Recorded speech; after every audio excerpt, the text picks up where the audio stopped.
سیدہ فاطمہ تو زہرا کے نور عین، مولا علی کے دل کے چین،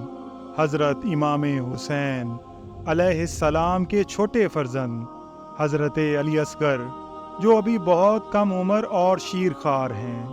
پیاس سے بے چین ہیں، تشنگی کی شدت سے تڑپ رہے ہیں، خیمہ میں پانی کا ایک قطرہ تک نہیں، چھوٹا بچہ سوکھی زبان باہر نکالتا ہے، بے چینی میں ہاتھ پاؤں مارتا ہے اور پیچو تاب کھا کر رہ جاتا ہے۔ ماں سے بچے کی یہ حالت دیکھی نہ گئی،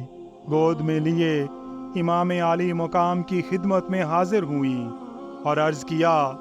میرے سرتاج، اب علی اصغر کی پیاس دیکھی نہیں جاتی، اس ننھی سی جان کی بے چینی قوت برداشت سے باہر ہے، اس کے رونے اور تڑپنے سے کلیجہ پاش پاش ہوا جا رہا ہے، آپ اس کو گود میں لے کر جائیے اور ظالموں کو دکھائیے، شاید ان سنگ دلوں کو اس بچے کی پیاس پر ترس آ جائے اور پانی کے چند گھونٹ اس کو پلا دیں۔ امام علی مقام اس ننھے بچے کو سینہ سے لگا کر سیاہ دل دشمنوں کے سامنے تشریف لے گئے اور فرمایا، اے میرے نانا جان کا کلمہ پڑھنے والوں، یہ میرا سب سے چھوٹا بچہ ہے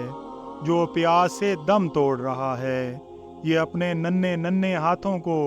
تمہاری طرف پھیلا کر تم سے پانی کے چند گھونٹ طلب کر رہا ہے، اگر تمہارے نزدیک مجرم ہوں تو میں ہوں، اس بچے کا تو کوئی جرم نہیں ہے، اس کو تو پانی پلا دو، دیکھو پیاس کی شدت سے اس کی حالت کیسی ہو رہی ہے، اگر تم لوگوں کے دلوں میں تھوڑا سا بھی رحم ہو تو اس ننھے بچے کے لیے تھوڑا سا پانی دے دو۔ امام علی مقام کی اس تقریر کا ظالمانے سنگ دل پر کوئی اثر نہیں ہوا اور بے زبان بچے پر ان کو ذرا بھی رحم نہیں آیا، پانی کے بجائے ایک بدبخت ازلی حرملہ لانتی نے تیر کا ایسا نشانہ باندھا کہ علی اصغر کے حلقے مبارک کو چھیدتا ہوا امام علی مقام کے بازو میں پیوست ہو گیا۔ حضرت امام نے تیر کھینچا تو علی اصغر کے گلے سے خون کا فوارہ ابلنے لگا اور بچے نے باپ کے ہاتھوں میں تڑپ کر جان دے دی۔ زخمی جگر خبیثوں نے